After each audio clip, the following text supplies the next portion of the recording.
Hello everybody and welcome to this week's episode of Behind the Frame. Andrew approached me a bit earlier this week asking if I wouldn't mind filling in for him, and I'm more than happy. It's always a pleasure getting involved and sharing some of my thoughts, processes and processing techniques with all of you.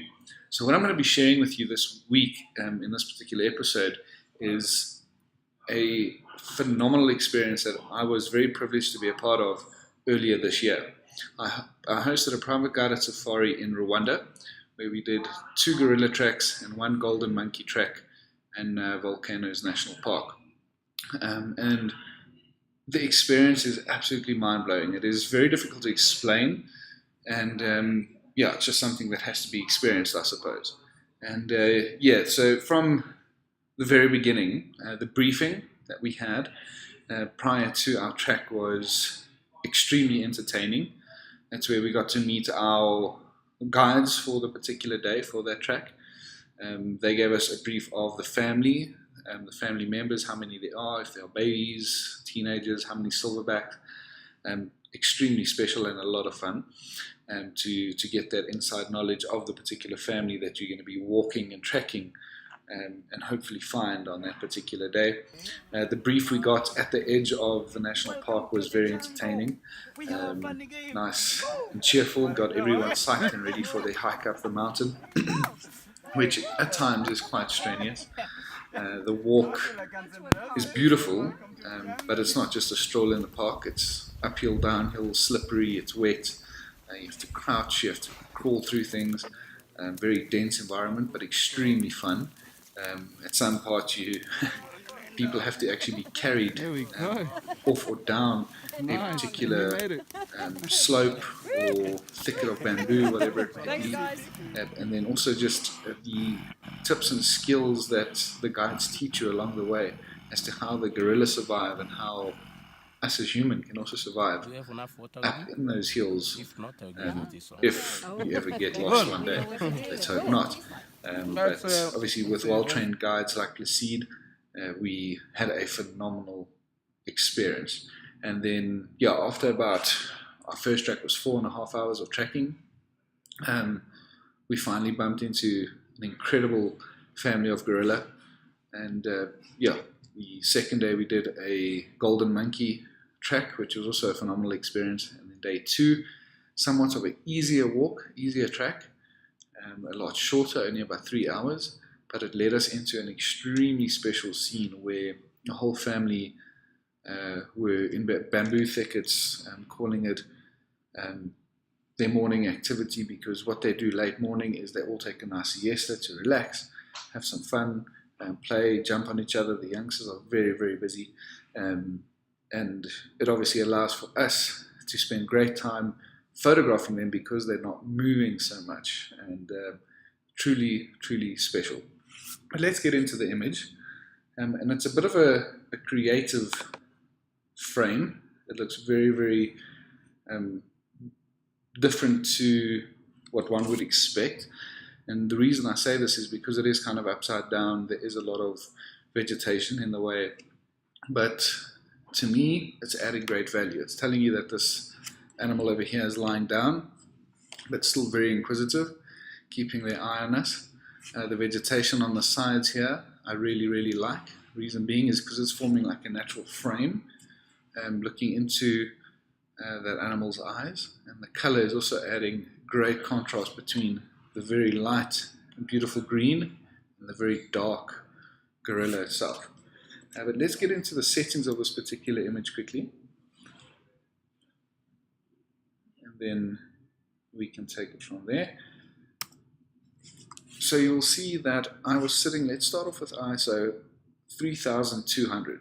So 3200 is considered a fairly high ISO, and the reason why it is so high is because the area we photographed this in, and majority of the time in the mountains in Volcanoes National Park, in the bamboo thickets and the forests, it is quite dark down at ground level, so you have to use fairly high ISOs in order to maintain a nice fast shutter speed. You'll see that I was at f4.5. I could have got away with a little bit more because my shutter speed was at 3,200th of a second, And the reason why I say I could have pumped this up a little bit higher to about 6.3, 7.1 is because I would have just added a bit more depth of field and got a bit more of that hair in focus. But in turn, it could have also pulled the foreground and this vegetation into focus, which I really did not want. I wanted this blurred out. Another thing you'd see is that I underexposed by 1 full stop and a third. And the reason why I went under is because there was great light. As you can see, the light reflecting off of his eye and the skin around his eye. At this particular time, there was good soft light falling onto this animal's face. And with this dark vegetation, remember, your camera doesn't see greens or blues or oranges. It sees different shades of black, white, and gray. And when it looks at green vegetation, it sees a dark shade of gray. When it sees this gorilla, it's seeing a lot of dark areas within this frame. And what your camera would naturally do if it's sitting on 0 exposure, it would try and lift and lighten up all this dark area. And therefore, the eyes that are already well lit up and exposed will be blown out and won't look that great. And another thing that by underexposing, another advantage of this is that it will actually increase your shutter speed, which is ideal. And you'll see the perfect, I would consider this the perfect focal range for tracking gorillas if you ever decide to go, 70 to 200 at f2.8. That low aperture in the low light conditions, ideal, extremely helpful. But let's get into it. So the first thing I would do is I'd crop this particular image. Reason being is because that is a little bit of an eyesore. So what I will do here is I'm just going to crop this in a touch, just so we get rid of that. Pull this up a little bit so that this PowerPoint sits on this eye, which is ideal. So already that crop to me looks great. Starting off on the basic panel, so I'm going to work through all my global adjustments. Everything I do on this side is going to affect the whole image. So let's go into basic. I'm going to work my pure whites and pure blacks first. Push and hold Alt and pull the white button to the right. You can see a few blue specks right in the center of the frame. This is telling us that those areas are now pure white. There's already a lot of pure black in here, so I can pull this to the right a little bit. Alright, just have a few specks left. And then by pushing Y, you can already see quite a great difference between the two already. So before on the left, after on the right. And this is just by doing blacks and whites. You can see that there's a major change in contrast already. I'll probably drop shadows a touch just to enhance that moody look around the animal. I'm going to up highlights a little bit because there's good highlights on the leaves and the animal's eyes. I'm not really going to touch clarity for now. Reason being is because if I do, take note of this area here and up here. Once I increase clarity, it affects the look of what you previously tried to blur out with a shallow depth of field. So we'll get to clarity a little bit later. Vibrance, I'll up by a little bit. I'm going to go into tone curve, increase lights slightly, and I'm just going to drop those darks, adding this great moody contrast feel to this image. Take it to minus 15 is good. And then I'm going to come into my color drop down folder. So I'm going to start with saturation. So if you're going to use this little tool and you hover around, it'll actually tell you which colors are in here. But it's quite clear to see in this image that we've got a lot of green, and there's obviously this orange. So with green, you can either enhance that, the saturation will make it greener or a lot more dull, whereas the luminance will make that green dark or light.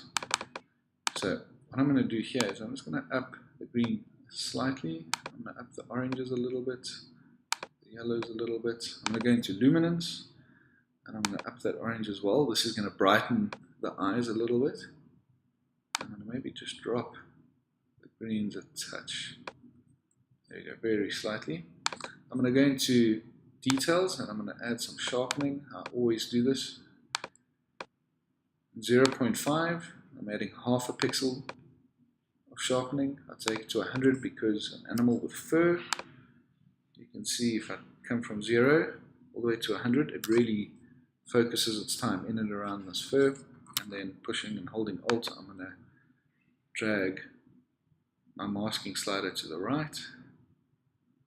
And that looks about good for me. So all that white area that was around here is where the sharpening tool is going to be applied to, all around here. Right, noise reduction. So as we were shooting, remember, very high ISOs. The reason being is because it's very, very dark down on ground level while you're in the forest. So very high ISOs means that there is a chance of you actually introducing noise to this image. By looking at this image, it doesn't seem too noisy. So I'm very blessed and happy about that. I'm going to pull color noise to 100. Reason being is because when using high ISOs, you can tend to start finding funny blues, greens, yellows, all these strange pixelations.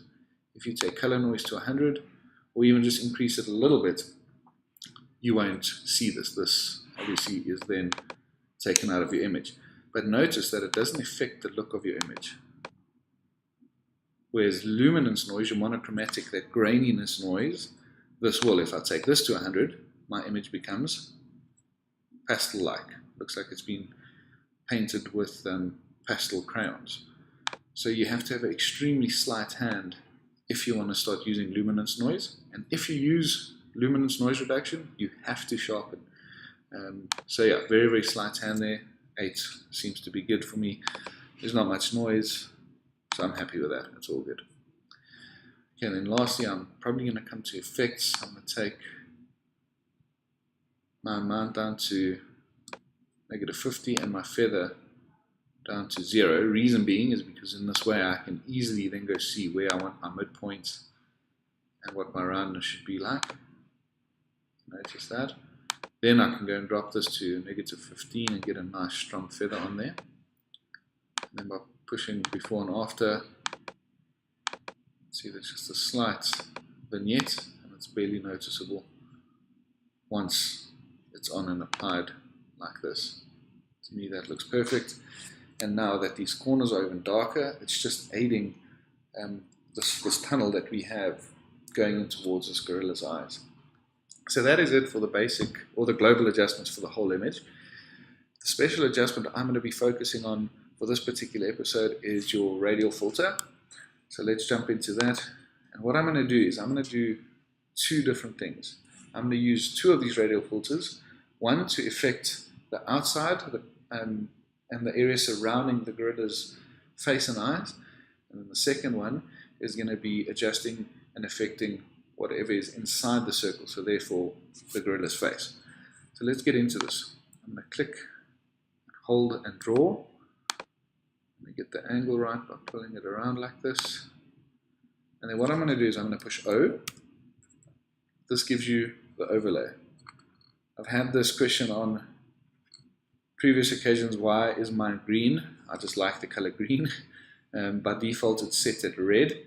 And it's just for those who are have a bit of problems and issues seeing particular colors. That's why Lightroom has provided us with different overlay colors. I just am a fan of green. So I've now pushed O, I've got the overlay. I can see, so everything that's green is going to be affected. You don't want to have this hard, harsh line.